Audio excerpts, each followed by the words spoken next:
Ethet e futbollit kanë mbërthyer globin, pasi që Kupa e Botës 2026 është vetëm pak ditë larg inaugurimit të saj të madh në Meksik, me 48 kombëtare gati për të zbritur në fushë. Ndërsa tifozët bëjnë parashikimet e tyre për fituesin, rrjetet sociale dhe forumet e mistereve janë përfshirë nga paniku dhe kurreshtja për rishfaqjen e një prej profecive më rënqethëse të historisë. Në qendër të kësaj stuhie mediatike qëndron Baba Vanga, Nostradamusi i Ballkanit.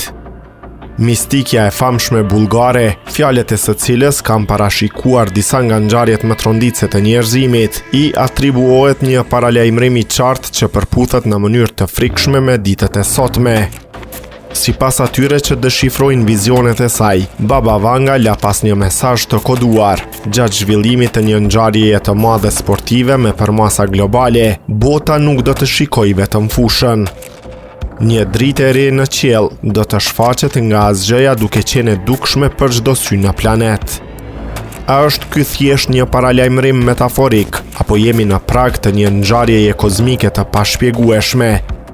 Në një kohë kur raportimet për objekte të paidentifikuara fluturuese dhe anomali hapësinore janë shtuar ndjeshëm, kjo profeci ka ndezur imagjinatën e miliona njerëzve. Ndërsa sytë e miliarda shikuesve do të jenë të mbërthyer pas ekraneve për inaugurimin në Meksik, pyetja që po ngrihet me të madhe është: a do të jemi dëshmitar të një vizite jashtëtoksore pikërisht kur bota është e bashkuar rreth një topi?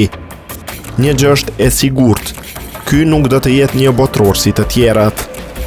Gjatë netëve të nxehta të qershorit, sytë e tifozëve me siguri do të devijojnë her pas here nga stadiumet drejt yjeve, në pritje të asaj dritës misterioze që mund të ndryshojë gjithçka.